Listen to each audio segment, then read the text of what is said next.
Hello, I am John and welcome to John's Box, my YouTube channel.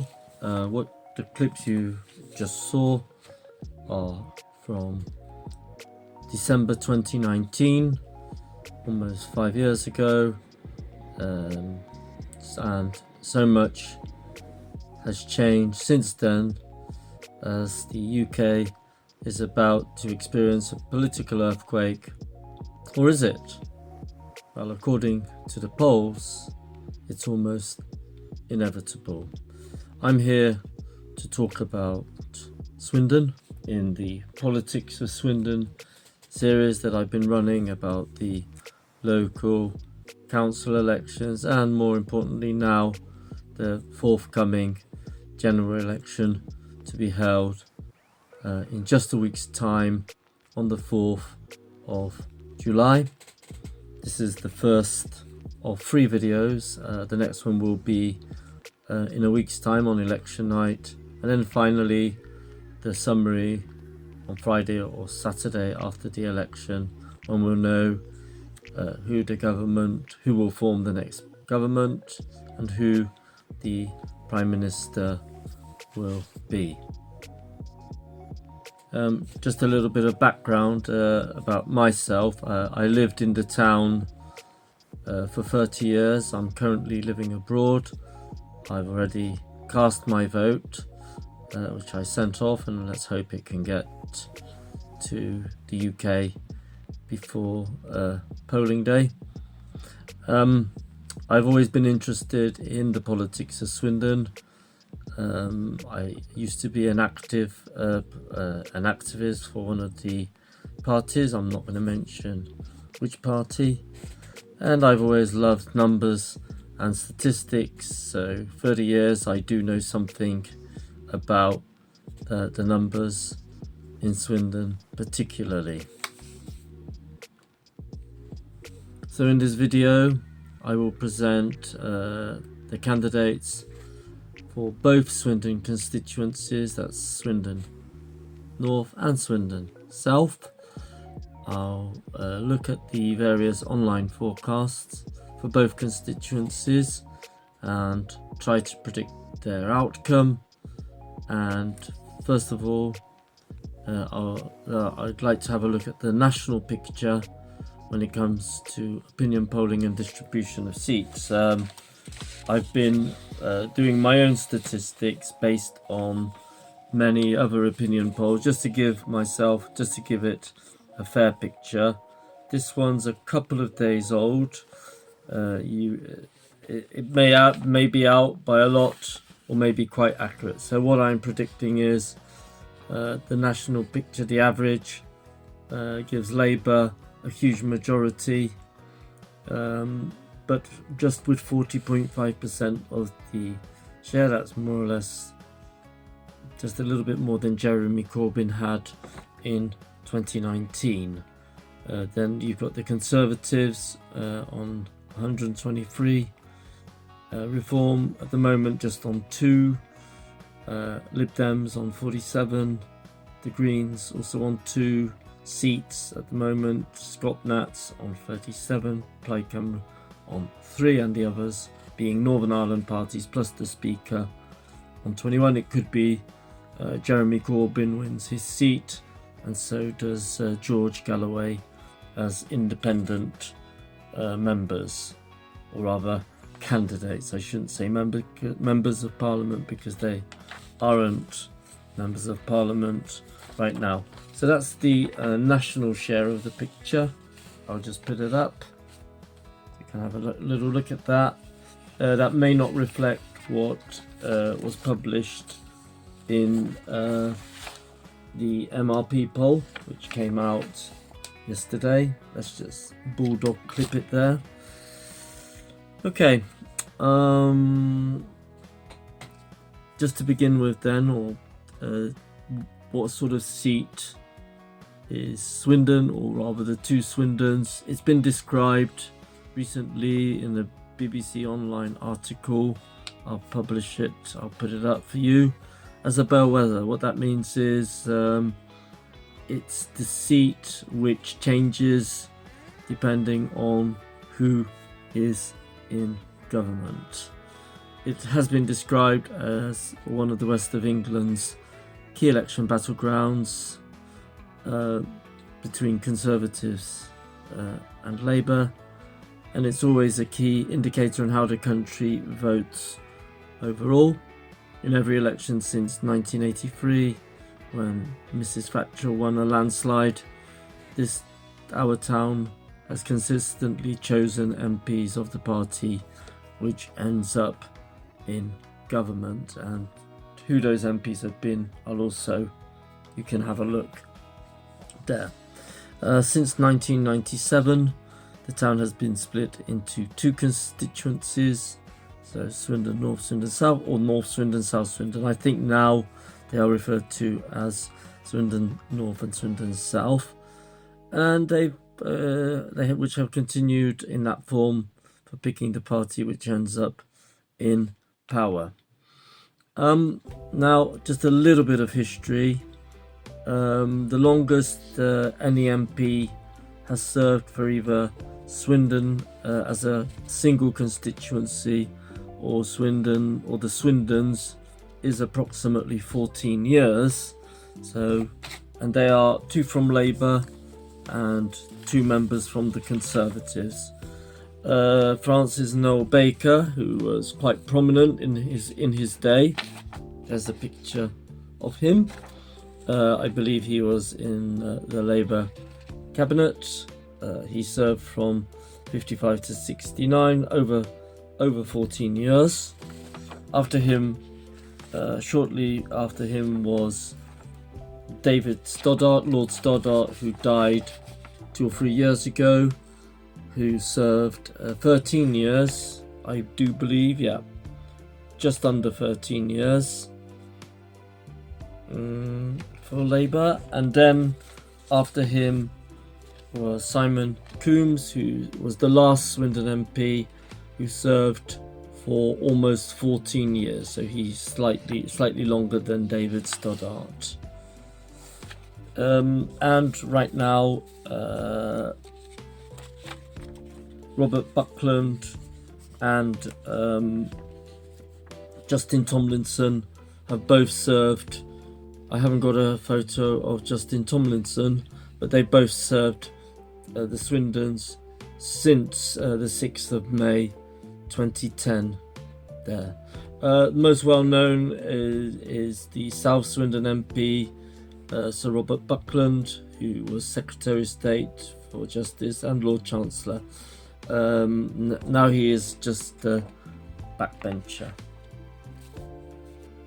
So just before I give you my predictions and the candidates, who they are, list of candidates, let's just remind you of the local elections which were held on the 4th of May. So that will work out more or less 2 months before the general elections.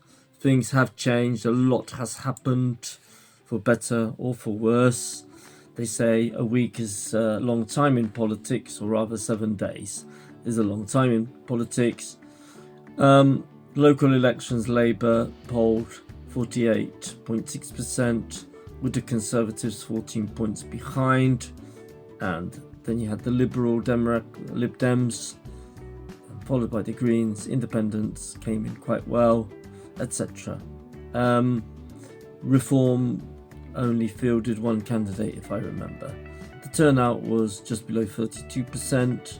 That gave the total votes gave Labour a majority of almost 7,500. So I'll put this up for you as well.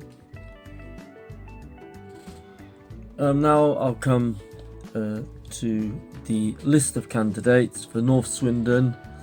Andy Bentley, this is in alphabetical order. Andy Bentley will be representing the Greens. Flo Clucas, the Lib Dems. Debbie Hicks, who is an anti-lockdown activist and protester, is going to represent the Independents. Scott Hunter for the trade unionist and socialist coalition. Labour will be represented by Will Stone. He'll be the main challenger.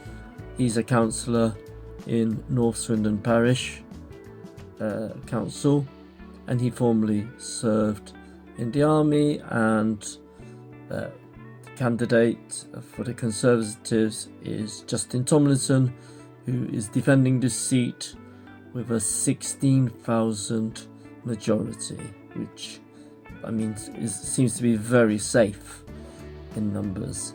For the Reform UK is Les Willis. Swindon South then. Sorry, I've got papers here.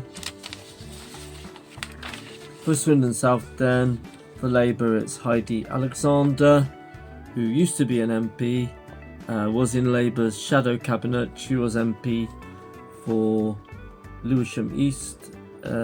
She is the main challenger to Robert Buckland, as I've already mentioned. He's been the MP since 2010. He's defending a majority of 6,600. For the Independents is Martin Costello. He represented either UKIP or the Brexit Party in the previous elections. Rather not Brexit, because they didn't stand in Swindon. For the Greens it's Rob Hebden. For Reform UK it's Catherine Koshidowski. And for the Lib Dems it's Matt McCarby. Hope I've pronounced that correctly. The online forecast in the polling, or what's the name of the website? Oh god. Anyway, it gives the Conservatives in Swindon North. We'll do Swindon North first, as N becomes before S. It gives the Conservatives only a 20% chance of winning that seat. Labour has got a 77% chance, and Reform 4% chance of winning that seat. I won't give you the numbers here. I will just post them up. You can see them. For Swindon South, it gives Robert Buckland only a 6% chance of winning for the Conservatives, and Heidi Alexander there 94%. Nobody else has a chance of winning that seat. Yeah. So things look grim for the Conservatives. So here are my predictions for Swindon North. I'll just make it a little bit closer so you can see it. You can freeze the video at any stage. I hope you can see it from there. So we've got Swindon North. I've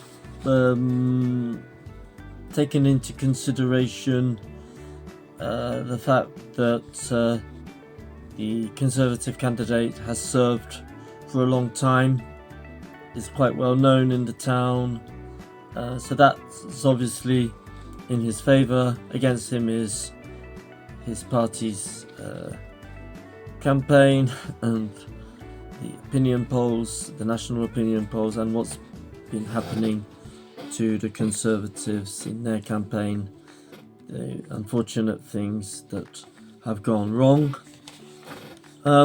So still, Labour should take the seat.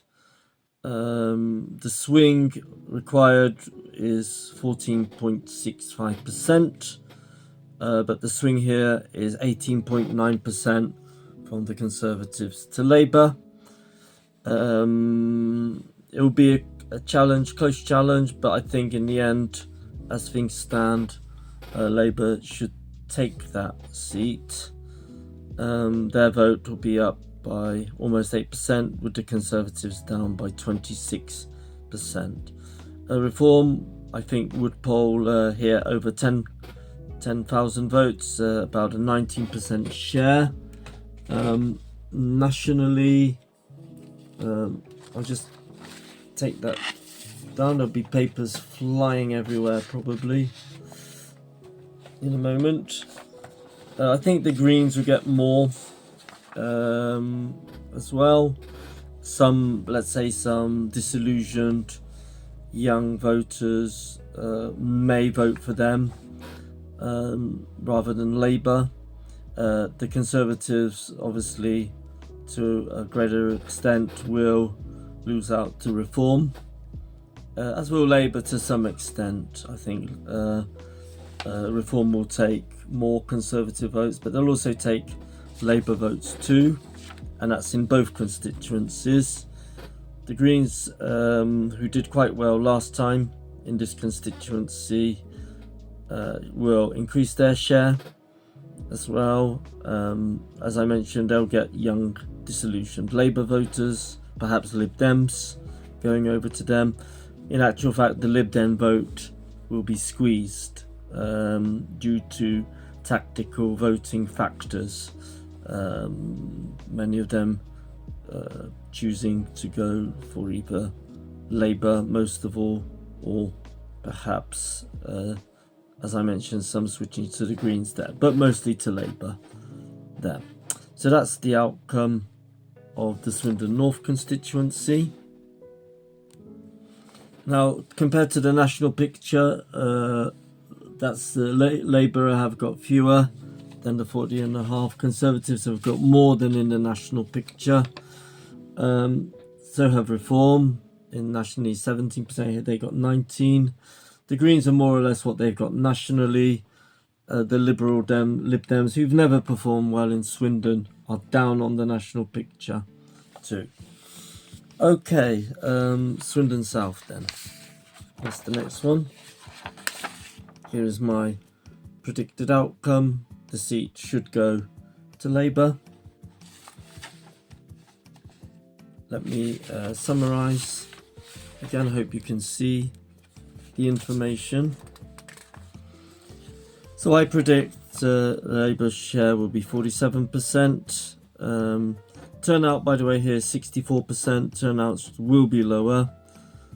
You've got the number of electors and those numbers who will vote. The Conservatives are down to 30%. Again, here you've got quite a strong challenger. The Labour candidate in Swindon South is a very strong challenger. Used to be an MP, much stronger than the candidate in Swindon North. Reform will get their 15%. Greens will do much better than last time. Lib Dems again will be squeezed. We'll see the same thing happening in Swindon South as opposed to Swindon North, with some variations. The swing needed, it's a much closer run. There's only a 5.2% swing needed from Labour, and here we'll have a 15% swing from Conservatives to Labour. Majority of 8,000, just over 8,000 for Labour. Interestingly enough, the majority for Swindon South doesn't actually give figures, but it's much higher. So 14%. Actually, what am I looking at? 24%, according to the electoral polling online. It gives the Labour Party a 24% majority over the Conservatives in Swindon South, and in Swindon North, wherever that is, wherever I've got the paper. God, I'm all lost here. Hopefully the vote will be put up. No, I can't find it, but I know it's much lower in that case. Found it. It's 22%. The difference. My predictions are closer between the two parties. Okay, I think I've said everything about the two constituencies. I did actually have a map of the two constituencies, but I haven't, so I can't show you it. Right, I think that's about everything. I will be back in a week's time, exactly on election night, Thursday night. And maybe there'll be a change in these figures if there are any variations.